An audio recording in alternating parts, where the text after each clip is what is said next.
बिस्मिल्लाहिर्रहमानिर्रहीम। Dear students of class 10th, ये हमारा केमिस्ट्री का चैप्टर नंबर 1 केमिकल इक्विलिब्रियम का लेक्चर नंबर 3 है। इस लेक्चर में सबसे पहले हमने ये बात डिस्कस करनी है कि अगर आपको कोई भी रिवर्सिबल रिएक्शन दिया जाए और कहा जाए कि आप इसका इक्विलिब्रियम कांस्टेंट एक्सप्रेशन लिखें तो आपने कैसे लिखना है। तो सबसे पहले इक्विलिब्रियम कांस्टेंट एक्सप्रेशन लिखने के लिए आपको कोई भी रिवर्सिबल रिएक्शन गिवन होना चाहिए। जैसे कि मैं एक रिवर्सिबल रिएक्शन लिखता हूँ C+H2O, रिवर्सिबल का साइन, और फिर CO+H2। ये एक रिवर्सिबल रिएक्शन है। इसका इक्विलिब्रियम कांस्टेंट एक्सप्रेशन मैंने लिखना है। इसका इक्विलिब्रियम कांस्टेंट एक्सप्रेशन लिखने के लिए सबसे पहले मैंने इक्विलिब्रियम कांस्टेंट लिखना है।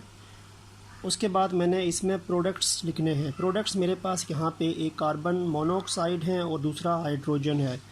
तो मैंने कार्बन मोनोऑक्साइड स्क्वायर ब्रैकेट में यानी एक्टिव मास, और साथ दूसरा जो मेरे पास प्रोडक्ट है हाइड्रोजन, उसको अलग स्क्वायर ब्रैकेट में लिखूँगा, डिवाइडेड बाय रिएक्टेंट्स। रिएक्टेंट्स एक मेरे पास कार्बन है और दूसरा मेरे पास वाटर है H2O।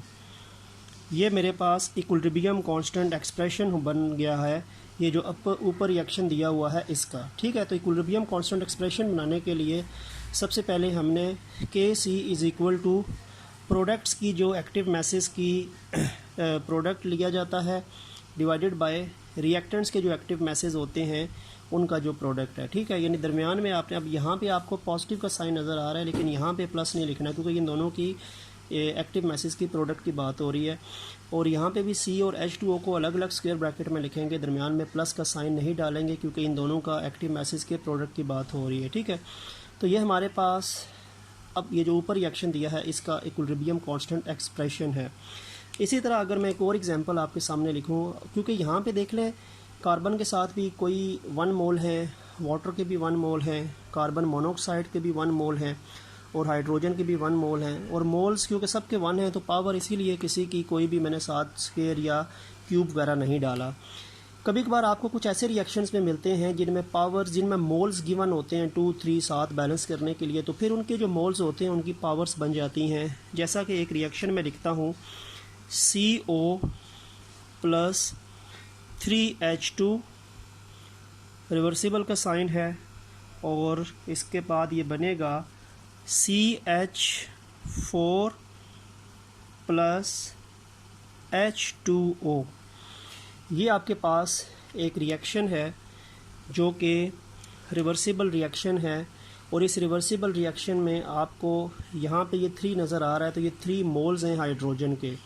Carbon monoxide plus 3 moles of hydrogen react करते हैं तो एक CH4 मीथेन बनता है और एक जो है वो वाटर बनता है। ठीक है, अब इसमें क्योंकि अब इसका भी मैं एक्सप्रेशन लिखना चाहूँ तो मैंने सबसे पहले तो Kc इक्विलिब्रियम कांस्टेंट लिखना है इज इक्वल टू प्रोडक्ट्स ऊपर आएंगे। अब मेरे पास 2 प्रोडक्ट्स हैं CH4, इसको मैं अलग स्क्वायर ब्रैकेट में लिखूँगा।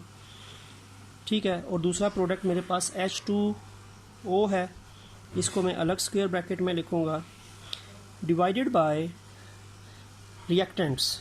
पहला रिएक्टेंट्स कार्बन मोनोऑक्साइड है, वो अलग स्क्वायर ब्रैकेट में आएगा। दूसरा मेरे पास 3H2 है। अब 3 जो है इसके मोल्स हैं, तो इसका मतलब है कि ये जो 3 होगा ना इसकी पावर बन जाएगी।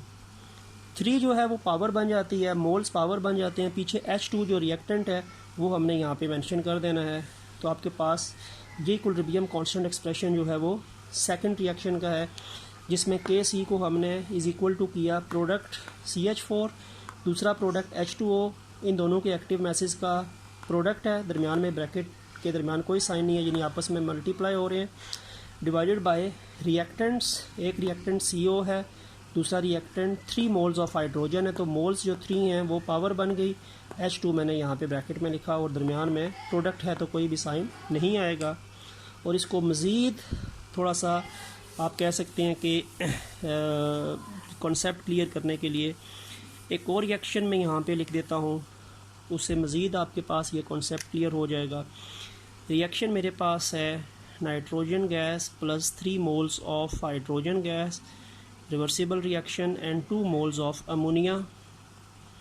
इसका एक्सप्रेशन बना लेते हैं Kc is equal to product मेरे पास अमोनिया है, 2 इसके मोल्स हैं, तो ये जो 2 शुरू में लिखा होगा ये इसकी पावर बन जाएगी डिवाइडेड बाय रिएक्टेंट्स 2 हैं, एक रिएक्टेंट्स नाइट्रोजन है उसको मैंने N2 लिख दिया, दूसरा रिएक्टेंट हाइड्रोजन है लेकिन हाइड्रोजन के साथ 3 है, वो इसकी पावर बन जाएगी। तो मोल्स इनके पावर्स बन जाते हैं रिस्पेक्टिवली, और जो इनके रिएक्टेंट्स एंड प्रोडक्ट्स हैं उनको हम ब्रैकेट्स में एक्टिव मैसेज की फॉर्म में मेंशन कर लेते हैं। तो इस तरह आप किसी भी रिवर्सिबल रिएक्शन का इक्विलिब्रियम कांस्टेंट एक्सप्रेशन बना सकते हैं। ये इक्विलिब्रियम कांस्टेंट एक्सप्रेशन जो है ये ऊपर वाले रिएक्शन का जो है वो आपके सामने लिखा हुआ नज़र आ रहा है, ठीक है। तो ये तो फर्स्ट टॉपिक था। इसके बाद हम आते हैं जी नेक्स्ट टॉपिक पे। नेक्स्ट टॉपिक अगर आप देखें तो आपकी बुक के पेज नंबर 12 पे है। वो टॉपिक क्या है, हेडिंग उसमें ये है कंडीशंस फॉर इक्विलिब्रियम।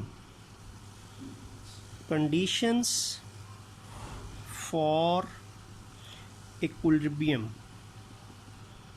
यानी एक रिएक्शन अगर इक्विलिब्रियम पे आ जाता है तो आपने उस रिएक्शन को इक्विलिब्रियम पे ही अगर रहने देना होगा तो कौन कौन सी कंडीशंस उसके लिए होनी चाहिए। यानी ये कंडीशंस आप देते रहेंगे उसको तो उसका इक्विलिब्रियम मेंटेन रहेगा। अगर आपने कंडीशंस चेंज करना शुरू कर दी तो इक्विलिब्रियम जो होगा वो ख़त्म हो जाएगा, ये इक्विलिब्रियम डिस्टर्ब होगा और रिएक्शन का इक्विलिब्रियम ब्रेक हो जाएगा, ठीक है। तो सबसे पहली बात तो ये है कि आपके पास जब रिएक्शन स्टार्ट होता है तो उस टाइम जो मोलर कंसंट्रेशन रिएक्टेंट्स की होती हैं वो ज़्यादा होती हैं और प्रोडक्ट की तकरीबन नील होती हैं, और रिएक्शन जब आगे चलता है तो रिएक्टेंट्स कंज्यूम होते हैं तो उनकी कंसंट्रेशन डिक्लाइन पे आती हैं, प्रोडक्ट बनते हैं तो उनकी कंसंट्रेशन बढ़ती हैं, और फिर एक टाइम ऐसा आता है कि रिएक्टेंट्स और प्रोडक्ट्स की कंसंट्रेशंस में मज़ीद डिक्लाइन या अपटेक जो है वो नहीं होता। तो पहली बात यह है कि रिएक्शन अगर आपने इक्विलिब्रियम पे ले आए हैं किसी भी रिएक्शन को तो आप कौन कौन सी कंडीशंस को नहीं छेड़ेंगे ताकि वो रिएक्शन इक्विलिब्रियम पर ही रहे। तो सबसे पहली कंडीशन तो ये होती है कि concentration of none of the reactants and product is changed। पहली बात तो ये करनी है कि जब रिएक्शन आपका इक्विलिब्रियम पे आ जाता है तो आपने कंसंट्रेशन को, बेशक वो कंसंट्रेशन रिएक्टेंट्स की हैं या कंसंट्रेशन प्रोडक्ट की हैं, उनको आपने चेंज नहीं होने देना। यानी आपने मज़ीद रिएक्टेंट्स को ऐड नहीं करना, आपने मज़ीद प्रोडक्ट को ऐड नहीं करना। जो रिएक्शन ऑलरेडी इक्विलिब्रियम पे आ चुका है तो उसमें इक्विलिब्रियम कंसंट्रेशंस अटेन हो जाती हैं रिएक्टेंट्स एंड प्रोडक्ट्स की। तो आपने जो कंसंट्रेशंस उनकी अटेन हो गई हैं उन कंसंट्रेशन को बिल्कुल भी छेड़ना नहीं है। कंसंट्रेशन अगर हम नहीं छेड़ेंगे रिएक्टेंट प्रोडक्ट्स की, जो इक्विलिब्रियम रिएक्शन है, तो रिएक्शन अपने आप को इक्विलिब्रियम पर ही रखेगा, ठीक है। सेकंड पॉइंट इसमें यह है कि आपने टम्परेचर जो है उस रिएक्शन का इक्विलिब्रियम अटेन होने पे temperature of the system is kept constant. यानी आपने इक्विलिब्रियम पे आने के बाद जो रिएक्शन है या जो सिस्टम एक डेवलप हो चुका है इक्विलिब्रियम सिस्टम, उसके टम्परेचर को भी कांस्टेंट रखना है।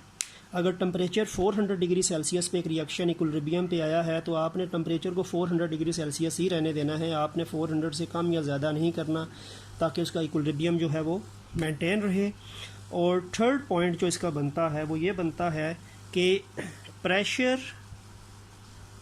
और वॉल्यूम, यानी प्रेशर या वॉल्यूम जो है सिस्टम का वो भी आपने कांस्टेंट रखना है। Of the system is kept constant. यानी आपने बेसिकली 3 पॉइंट्स जहन में रखने हैं कि ये 3 पॉइंट्स जब तक आपने इम्प्लीमेंट करने हैं तब तक आपका इक्विलिब्रियम कंडीशन मेंटेन रहेंगी, रिएक्शन इक्विलिब्रियम पे रहेगा। आपने रिएक्टेंट्स प्रोडक्ट्स की कंसंट्रेशंस को बिल्कुल भी नहीं छेड़ना, आपने सिस्टम के टेम्परेचर को बिल्कुल भी नहीं छेड़ना, कांस्टेंट रहने देना है, और आपने प्रेशर और वॉल्यूम को भी कांस्टेंट रहने देना है। इन तीनों कंडीशंस पे अमल दरामद करके जो आपका इक्विलिब्रियम रिएक्शन है वो कांस्टेंट कंडीशंस देते हुए ही आपका रिएक्शन इक्विलिब्रियम पे रहेगा या इक्विलिब्रियम को मेंटेन रखेगा। इन तीनों में से अगर किसी भी चीज़ को हम चेंज करेंगे तो इक्विलिब्रियम डिस्टर्ब हो जाएगा, रिएक्शन इक्विलिब्रियम से बाहर आ जाएगा। ठीक है, तो ये भी एक शॉर्ट क्वेश्चन बन सकता है कि what are different conditions for equilibrium, वो कौन कौन सी कंडीशंस है जो इक्विलिब्रियम के लिए ज़रूरी हैं। ठीक हो गया। इसके बाद जो हमारा नेक्स्ट टॉपिक है वो भी शॉर्ट आंसर्स के लिहाज से आप कह सकते हैं कि आ जाता है, उसका है ways to recognise equilibrium. Ways to recognise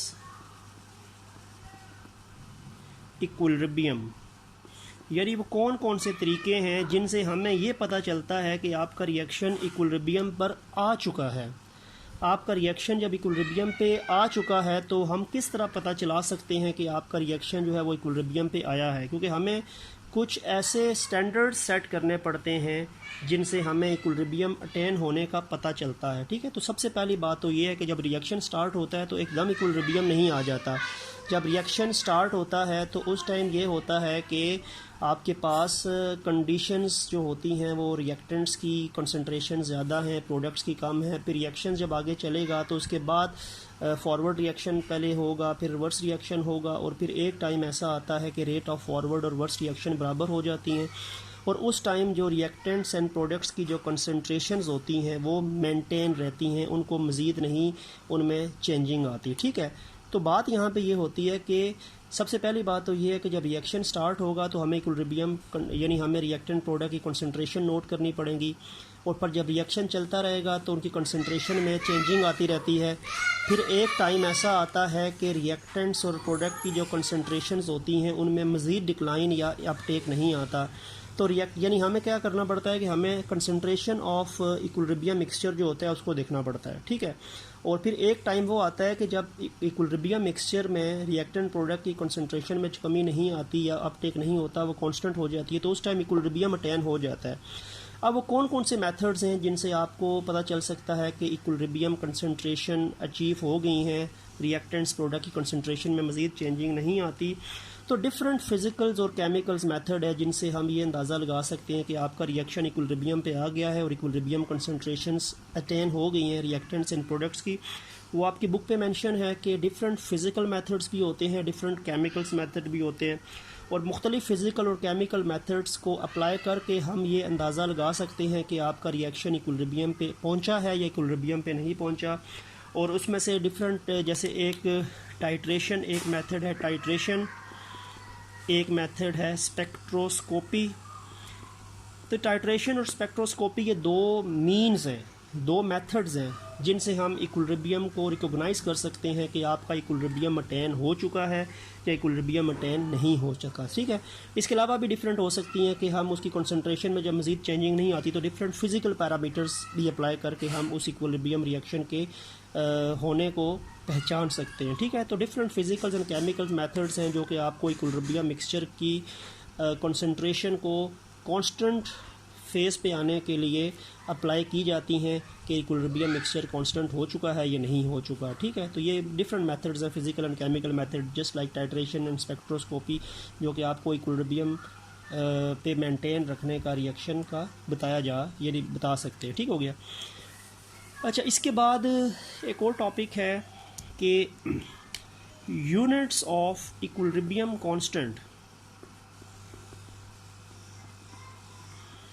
equilibrium constant की क्या यूनिट होती है? पहली बात तो ये है कि इक्विलिब्रियम कांस्टेंट बेसिकली क्या होता है, Kc। इक्विलिब्रियम कांस्टेंट जो होता है वो Kc होता है। और इक्विलिब्रियम कांस्टेंट की यूनिट्स क्या होती हैं? अच्छा, इसमें दो कंडीशंस हैं, इक्विलिब्रियम कांस्टेंट की यूनिट होती भी है और इक्विलिब्रियम कांस्टेंट की यूनिट नहीं भी होती, दोनों तरीके हैं। अब देखें, ये बड़ी अजीब सी बात है कि हो भी सकती है और नहीं भी हो सकती, लेकिन इसमें ज़ाहिर बात है कि एक कॉन्सेप्ट है, इक्विलिब्रियम कांस्टेंट की यूनिट कब नहीं होती? जब आपके पास मोल्स ऑफ रिएक्टेंट्स बराबर हो जाएं मोल्स ऑफ प्रोडक्ट के। जब आपके मोल्स ऑफ रिएक्टेंट्स और मोल्स ऑफ कॉन्सेप्ट बराबर हैं, इक्वल हैं, तो उस टाइम इक्विलिब्रियम कांस्टेंट की कोई भी यूनिट नहीं होगी. There will be no unit of equilibrium constant if the moles of reactants and products are same. ठीक है.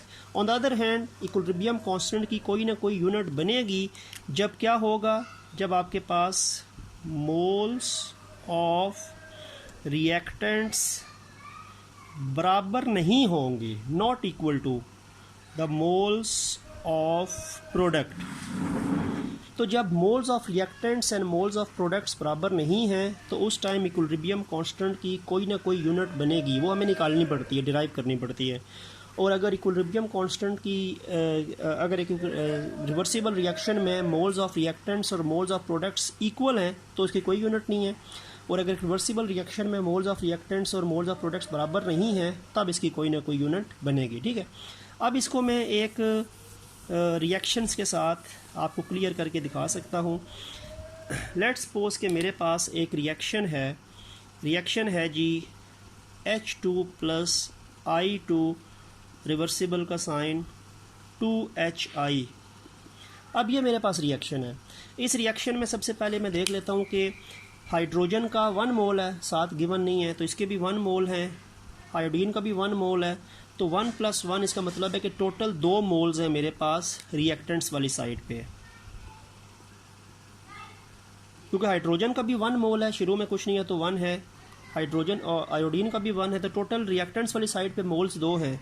और प्रोडक्ट्स के साथ प्रोडक्ट एक ही है HI, तो साथ 2 लगा है तो इसके भी 2 मोल्स हैं.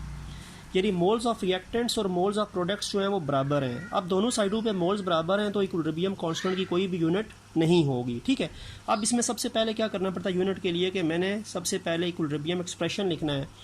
इक्विलिब्रियम एक्सप्रेशन लिखने के लिए सबसे पहले मुझे क्या करना पड़ेगा, मुझे इक्विलिब्रियम कांस्टेंट एक्सप्रेशन बनाने के लिए रिवर्सिबल रिएक्शन को KC के बराबर लिख के सबसे ऊपर मुझे प्रोडक्ट लिखने हैं. प्रोडक्ट HI है, इसका स्क्वायर बन जाएगा, ये 2 पावर बन जाएगी और नीचे H2 आ जाएगा और I2 आ जाएगा. ठीक है. यानी ये मेरे पास इक्विलिब्रियम कांस्टेंट एक्सप्रेशन आ गया. अब ये इक्विलिब्रियम कांस्टेंट एक्सप्रेशन में याद रखें कि ये जो स्क्वायर ब्रैकेट होती है ये एक्टिव मास के बराबर होती है और एक्टिव मास की वैल्यू होती है मोल पर डेसीमीटर क्यूब. तो अगले स्टेप में मैं क्या करूँगा कि मैं रिएक्टेंट्स प्रोडक्ट्स को नहीं लिखूँगा, मैं ब्रैकेट की वैल्यू को लिखूँगा. और ब्रैकेट जो एक्टिव मास है वो बराबर होता है मोल पर डेसीमीटर क्यूब. तो ये ऊपर मोल पर डेसीमीटर क्यूब का स्क्वायर हो जाएगा क्योंकि पावर 2 है, और नीचे ये एक स्क्वायर ब्रैकेट है तो ये एक दफ़ा पहले मोल पर डेसीमीटर क्यूब आएगा, और दूसरा भी I2 की भी ब्रैकेट है तो उसके लिए भी मैं मोल पर डेसीमीटर क्यूब लिखूँगा. तो है क्या, अब आपके पास एक जगह पे मोल पर डेसीमीटर क्यूब का स्क्वायर है. यानी सबसे पहले मैंने एक्सप्रेशन बना दिया. एक्सप्रेशन बनाने के बाद मैंने क्या किया कि मैंने ब्रैकेट्स वैसे ही रखी लेकिन ब्रैकेट के अंदर मौजूद रिएक्टेंट्स एंड प्रोडक्ट्स के बजाय मैंने मोल पर डेसीमीटर क्यूब लिख दिया क्योंकि ये एक्टिव मास की वैल्यू है.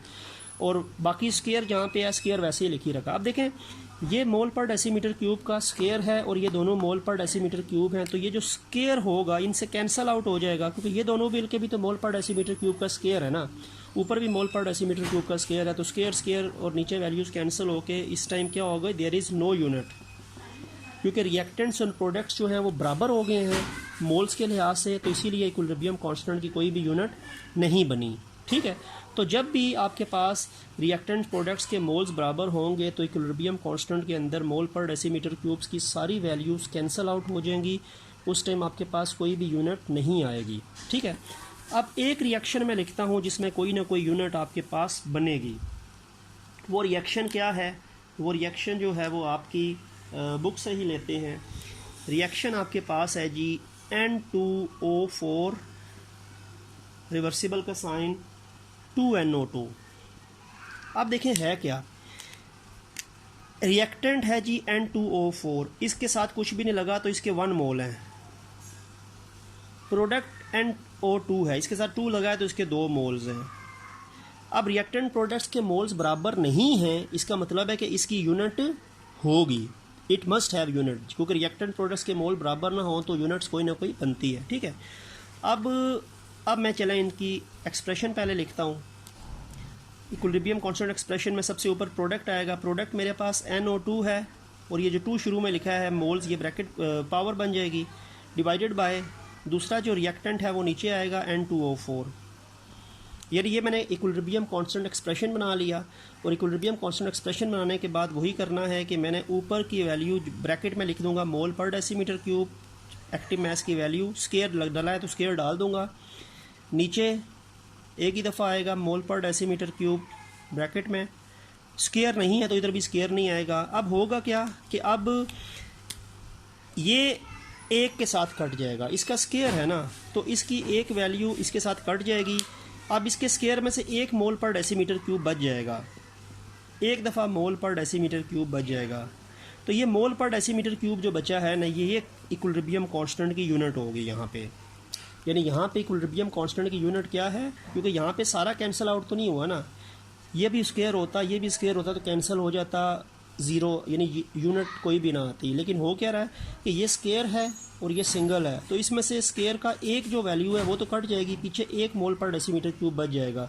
तो यहाँ पे इक्विलिब्रियम कांस्टेंट की जो यूनिट है वो मोल पर डेसीमीटर क्यूब है, ठीक है। यानी जो 1 मोल पर डेसीमीटर क्यूब जो है वो बचा है वो इसकी यूनिट है।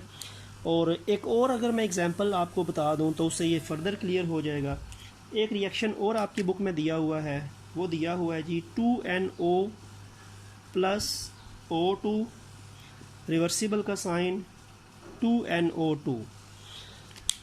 अब इसमें भी देख लें कि रिएक्टेंट्स वाली साइड पे देखें तो इसके मोल्स 2 हैं, प्लस ऑक्सीजन का 1 मोल है ना, जब साथ कोई भी चीज़ गिवन नहीं है, तो टोटल कितने मोल्स हो गए हैं, 3। रिएक्टेंट्स वाली साइड पे 3 मोल्स हैं, प्रोडक्ट वाली साइड पे 2 लगा है तो 2 ही मोल्स हैं। यानी रिएक्टेंट्स के मोल 3 हैं, प्रोडक्ट्स के मोल 2 हैं, दोनों के मोल्स बराबर नहीं हैं, इस वजह से इसकी भी कोई ना कोई यूनिट बनेगी। अब यूनिट निकाल लेते हैं इसकी। यूनिट कैसे निकालते हैं, एक्सप्रेशन बना के, मोल्स पर डेसीमीटर क्यूब की वैल्यू पुट करके। सबसे पहले मैं एक्सप्रेशन बना लेता हूँ। यहाँ पे NO2 है, ये 2 पावर बन जाएगी, ठीक हो गया। रिएक्टेंट्स नीचे लिखेंगे, NO के साथ 2 लिखा है तो वो मोल्स हैं, वो पावर बन जाएगी।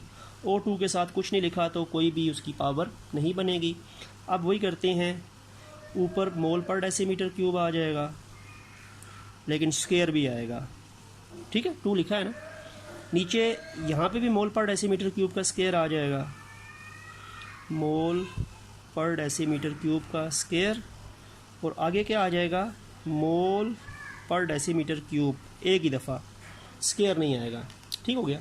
अब देखें क्या होगा। अब ये जो मोल पर डेसीमीटर क्यूब का स्केयर और ये मोल पर डेसीमीटर क्यूब का स्केयर हो जाएगा कैंसिल। पीछे क्या बचा देखें, ऊपर कुछ भी नहीं रहा तो मैं 1 लिख सकता हूँ, डिवाइडेड बाय, नीचे एक चीज़ बच गई, क्या बची, मोल पर डेसीमीटर क्यूब, ये बच गया। अब ये यूनिट जो है वो मेरे पास फ्रैक्शन में आ गई है। अगला स्टेप मैं यहाँ पे लिख देता हूँ। अब यूनिट कभी भी याद रखें कि यूनिट को आप फ्रैक्शन से निकाल के यानी सीधा लेके लिख सकते हैं। अब ये होता है कि मैं अगर डिनोमिनेटर को न्यूमरेटर को नीचे लेके जाऊँ, डिनोमिनेटर को ऊपर लेके जाऊँ, तो इनके वो चेंज हो जाती हैं, इनकी पावर्स चेंज हो जाती है, ठीक है। तो यहाँ पे ऊपर 1 रह गया, नीचे मोल पर डेसीमीटर क्यूब रह गया। अब ये मोल ऊपर चला जाएगा तो ये मोल, क्योंकि नीचे जो मोल है वो सारी बात है +1 होगा ना, कुछ भी नहीं है, तो मोल -1 हो जाएगा। डेसीमीटर के साथ -3 है तो ऊपर आके +3 हो जाएगा, तो ये यूनिट बन जाएगी। यानी यूनिट यहाँ पे ये यूनिट बन गई है, पर ये यूनिट फ्रैक्शंस की फॉर्म में है। मैं इस यूनिट को फ्रैक्शन की फॉर्म से निकाल के यानी आप कह सकते हैं कि स्ट्रेट फॉर्म में लिखना चाहूँगा, तो मुझे ज़री बात है 1 नीचे कर दें, और नीचे 1 लिखने की वैल्यू, नीचे अगर 1 लिखेंगे तो उसमें कोई फ़र्क नहीं पड़ता। तो 1 को नीचे लिखा और इसको ऊपर ले गए, इसको ऊपर ले गए तो मोल -1 हो गया, DM जो है वो +3 हो गया। ये आपके पास इक्विलिब्रियम कांस्टेंट की यूनिट बन जाएगी इस रिएक्शन के लिए, ठीक हो गया। तो ये डिफरेंट मेथड्स हैं इक्विलिब्रियम कांस्टेंट की वैल्यूज़ यूनिट्स निकालने के। तो उम्मीद है कि आज के लेक्चर में आपको सबसे पहले तो बात यह है कि इक्विलिब्रियम कांस्टेंट एक्सप्रेशन बनाना आया होगा, फिर कंडीशंस फॉर इक्विलिब्रियम क्लियर हुआ होगा, then ways to recognise equilibrium clear हो गया होगा, और फिर लास्ट में आपको जो ये जो यूनिट्स ऑफ इक्विलिब्रियम है उसके लिए भी टॉपिक जो है वो आपको अंडरस्टैंडिंग उसकी बेटर होगी। तो इंशाल्लाह नेक्स्ट लेक्चर में हम आपके सामने दोबारा नई वीडियो के साथ हाज़िर होंगे। तब तक के लिए अल्लाह हाफिज़।